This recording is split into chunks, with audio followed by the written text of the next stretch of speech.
আসসালামু আলাইকুম রহমতুল্লাহ। সম্মানিত দেশ এবং প্রবাস, আশা করি সবাই ভালো আছেন। আমি গুনাহগার অদম ভালো আছি। তো যাই হোক, কি বলবো, কাজী নজরুল ইসলাম সংসদ সদস্য, তিনি এমন একজন নামি দামি মান্যগণ্য মানুষ।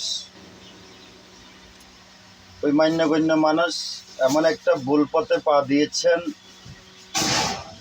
সেই পা দেওয়ার কারণে আজকে ওনার সংসদ সদস্য থেকে এমপিগিরি চলে গিয়েছে, ওনাকে বহিষ্কার করা হয়েছে। আসলে কিছু দর্শক আছে, ওদের শয়তানের ভুলে, শয়তানের দোকায় মানুষ ভুল করতেই পারে, স্বাভাবিক। কিন্তু ভাই, আমাকে পেছন দিকে এবং সামনের দিকে তাকাইতে হবে। আমি যে মাপকাঠির মানুষ, আমি ওই মাপকাঠি অনুযায়ী চলতে হবে।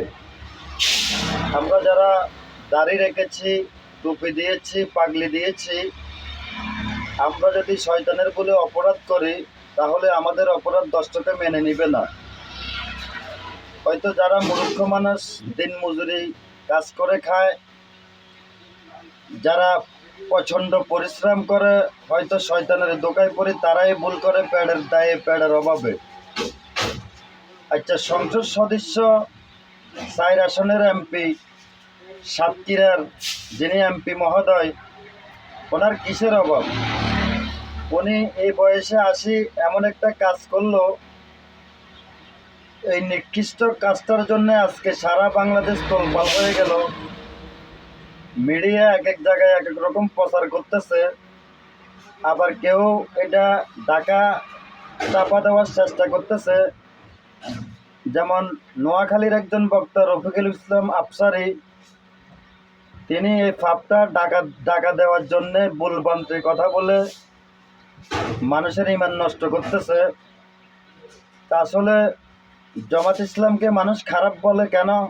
তাদের কুকাণ্ডর কারণে, তারা কিছু লোকে উল্টাপাল্টা ভুলভাল চলার কারণে এবং ভুলভাল বক্তব্য দেওয়ার কারণে।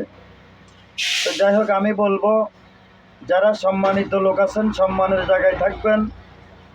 হ্যাঁ, অপরাধ যারা দিন খেটে খায় এবং যারা পরিশ্রম করে, যারা মূর্খ মানুষ, তারা অপরাধ করলে আপনারা মান্যগণ্য ব্যক্তিরা বিচার করবেন। কিন্তু যারা বিচারক, যারা মান্যগণ্য ব্যক্তি, তারা যদি ভুল করেন, ভুল করে যদি বলেন আমি শয়তানের টোকায় পড়ি করেছি, এটা দর্শক বুঝবে না রে ভাই। দর্শক আপনার এটাকে নিয়ে সারা পৃথিবীর তোলপাল করে দিবে, আপনার মান সম্মান হানি হয়ে যাবে।